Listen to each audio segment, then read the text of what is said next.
back to my kitchen with Esme on the camera and me at the chopping board. Today we're going to make sauerkraut, a wonderful probiotic to boost our gut flora. So come on in, Esme, let's show you what we have here.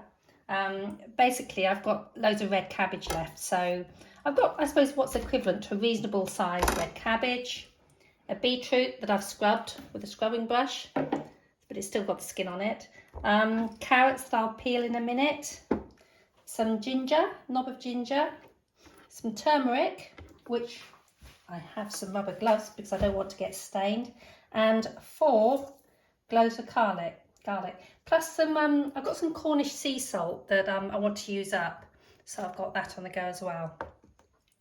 So let's get going. I'm going to put everything in this great big white bowl here. So let's start doing the carrots. So sauerkraut, lots of people believe that it came from Eastern Europe, but in actual fact I learnt recently that there's the belief that it actually came from China. Of course, we're talking about days long before refrigeration, when we needed to be storing food, and anything that ferments, of course, is really good for storing. And it's the fermentation process that is growing all of that really good bacteria that's good for us. So I'll cut those. You can just cut off those grubby little ends. And if you've got a mixer, this is faster, but I'm quite happy doing this in the kitchen. I'm just going to use the grater because I also like it with a lot of texture. And of course, if I put it in the mixer, it goes into really little bits quite quickly, and I want to avoid that. And the same goes for the cabbage as well. Again, it's quicker. It's a very different sauerkraut when you make the bits all small. But some people like it that way, but I'm going to do everything by hand. So that's the 2 carrots done. I'll give my arms a bit of a rest actually and get on with doing the cabbage. What I'm going to do is take the core out. We don't need the core.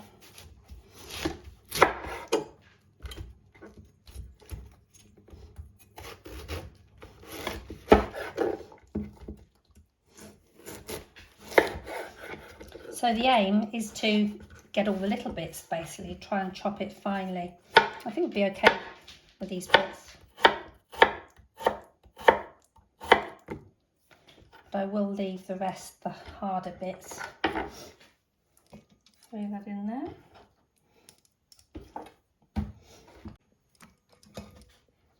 So we're chopping it finely. I thought I might find this more difficult today actually, because I'm on a 3-day water fast at the moment, which Esme's joining in with just for the 1 day. I'll be doing a video about that probably next week or the week after. But yeah, no, this is, I'm just finishing day 1 at the moment, so this isn't a problem like I thought it would be, dealing with food. Those bits there are a bit big. I'm going to leave that out. Continue chopping this finely.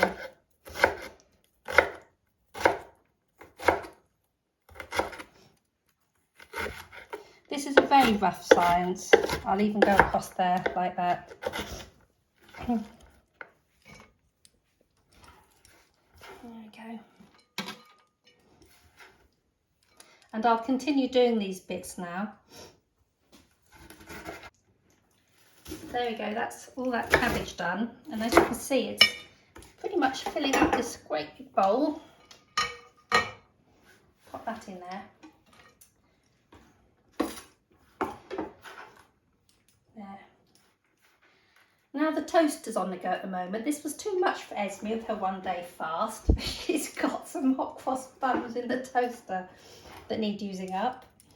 But I'm ploughing on. The next thing is the beetroot. So let's start grating this into here. Oh, glorious red beetroot. So we've done the beetroot, and I'm now moving on to the garlic. So the 4 cloves of garlic, I'm just getting the skin off. And I've got this wonderful little garlic grater here, which I got from France. You could equally use a garlic press. But rather than having crunchy big bits of garlic, I think I'd prefer this a bit more grated on here in smaller bits. So I've done the garlic. I'm just going to pop it in there. Put my fingers. The next thing I'm going to do is take the skin off of the ginger. The peel. Always fiddly job this, isn't it? But then what I'm going to do is I'm again going to use the rough side of the grater to put this in, because don't mind coming across the odd bit of ginger.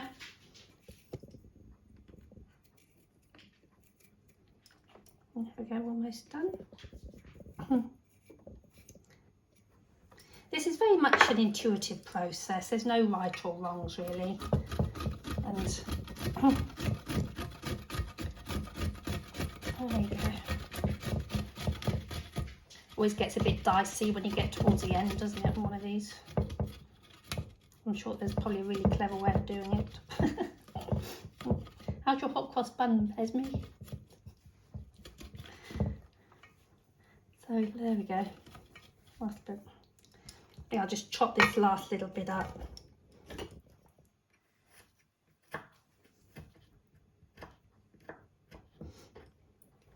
You'll soon learn with my recipes that I'm not one that takes forever weighing things. And so turmeric, guys, I will put the gloves on here, because otherwise I will end up having hands the same colour as my apron. There we are. That took a bit longer than I expected. Let's take the skin off of this turmeric.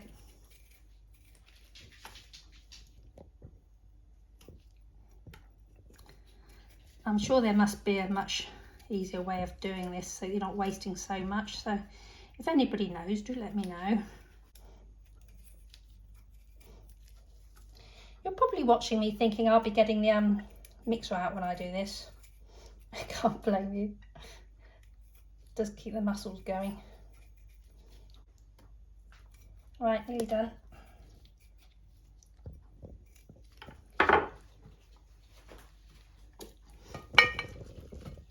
I'll do it on the finer side, I think.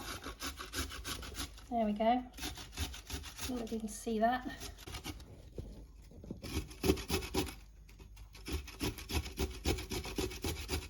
It's a nice thing, and then the magic starts.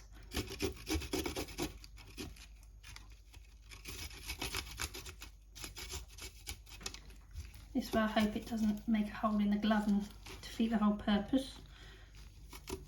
So there we go.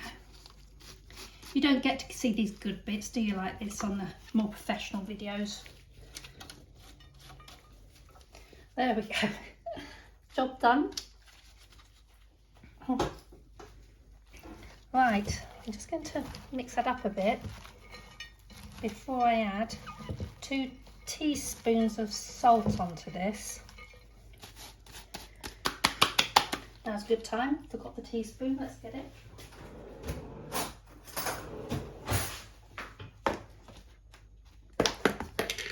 Cornish sea salt, everyone. Isn't that beautiful?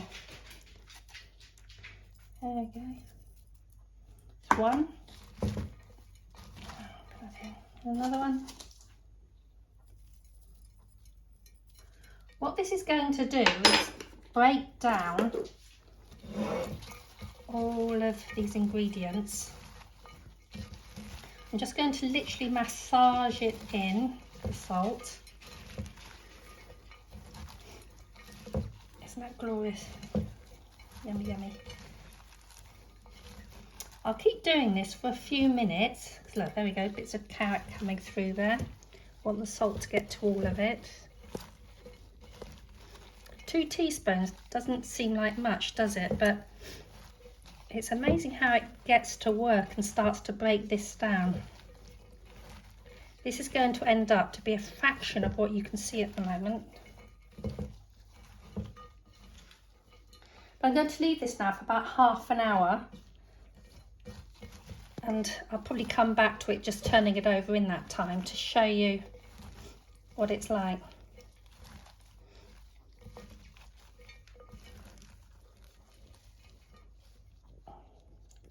It's a bit big, I'll take that out. There we go. See you in half an hour. It's now half an hour later, and as you'll see, it's starting to look very wet, and I can see it has decreased slightly in size, which is what we're after. One thing I meant to say actually earlier was I'm using a plastic spoon, as you can see. I've taken the gloves off. But 2 things: you mustn't use iodized salt. You need the real untampered with thing here, guys. And of course, I'm using a ceramic bowl here, not a metal bowl. You mustn't let metal anywhere near here, which is why I'm being careful to touch only with the plastic part of the spoon. So yeah, glass or ceramic's fine. And yeah, I'm going to put the phone down in a minute and massage this and leave it for another half an hour. See you soon. So I've come back 3/4 of an hour later, and listen to this. Do you see it? You probably hear it squelching because the salt has broken it down enough. And what we're trying to achieve here is lots of juice underneath. It's getting wetter and it's breaking down. So I'm just going to continue doing this for another 5 to 10 minutes or so to really get this wet. See you soon. Now we're 2 hours in. Take a look at that juice that's come out from the salt doing its work, and look how much it's reduced by in the whole bowl. Now I'm going to squelch it more. Massage, squelch. It's really quite satisfying to help it break down even more. And whilst this sits again, I'm going to start boiling a pan full of water to sterilise the jar that this is going to go in. So I need it to be enough to hopefully almost cover, that is the juice I'm talking about. We need enough juice to hopefully cover all of this when it's in the jar. So I need it to keep going for a bit longer than this. There we go, see you soon. Okay, I've had a pan of water on the boil, and for this point I have dipped this kilo jar into there to sterilise it, as well as the tamper from the juicer, because we're going to be putting the sauerkraut in there in a minute. Moving back to over here, what I want to show you is what's been happening to the sauerkraut. Get out of your way. So this has been doing its work for 3 hours now, and I've been coming in and out of the kitchen, just playing with it with the spoon and these gloves sometimes to get it to be as wet as possible. So when we have a look underneath, actually it's probably easier if I just knead it down to show you how wet it is coming through, because when we put it into those kilo jars, we want the moisture that's been created by the salt breaking down the vegetables to be sitting on the top. And you can see now, can you get that, Esme? Getting really close. When I press it, the moisture is coming through, and that's the effect that we're going to have when we put it in the jar. So you can see how much this is all broken down from when we started into this squidgy concoction that we're going to push into the jar.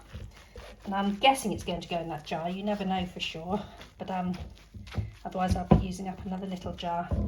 So once that jar's cooled down to be cold, because we don't want the heat destroying the life that's now forming in here, I'm going to be putting this in the jar. So the glass kilo jar has cooled down now, so I'm going to start filling it up. So what I'm going to do is put a couple of handfuls in. Bit of a messy job, which is why I protected the kitchen with the greaseproof paper. Now I'm going to start squashing it down with the tamper as hard as possible, because we want it to be sitting in that juice.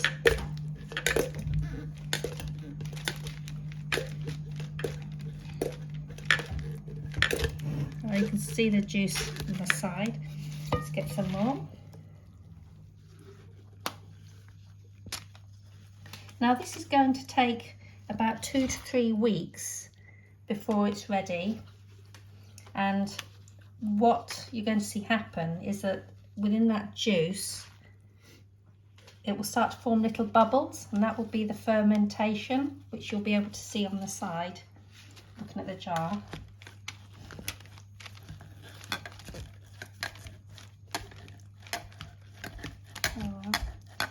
Keep going.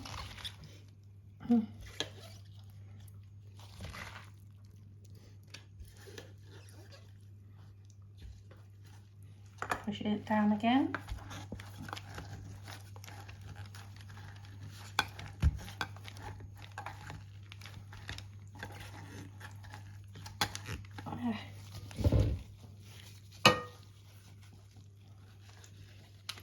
Now I've been quite leisurely making this today, going in and out, allowing it to do its work, but I could have spent maybe 20 minutes hand massaging it to speed it all up, but I just prefer to do it the slow way.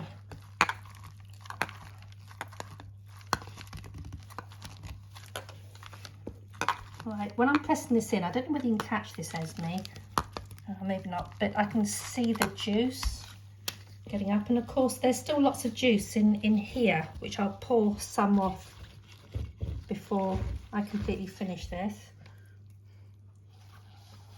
I think there's probably going to be a little cabbage left to put in another smaller jar.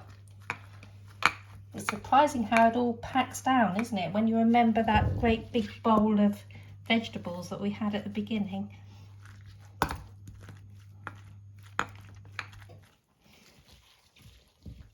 Gosh, I'm close to getting all of this in.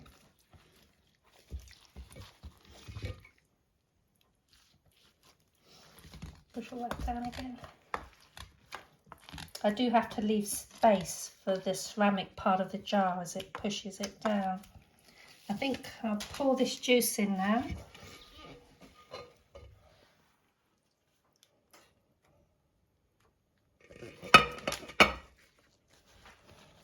Oh, last bit.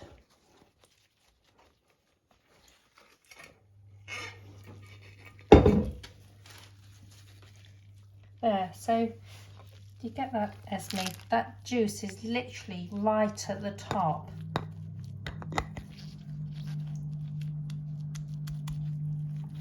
And just have to tidy up the edges. Now this is going to sit on my worktop next to my kettle for those few weeks, and every day I'm going to have to burp the jar. Let's just take these off. So by burping, because it's a ferment, we need to allow some of the air out. So being a kilo jar, you literally will just be clipping it open to let the air out. So I'll be doing this every day, putting it in a highly visible place, like this. And I'll start to watch those little bubbles form across the jar every day. And so inside this, it's power packed full of everything that fights cancer.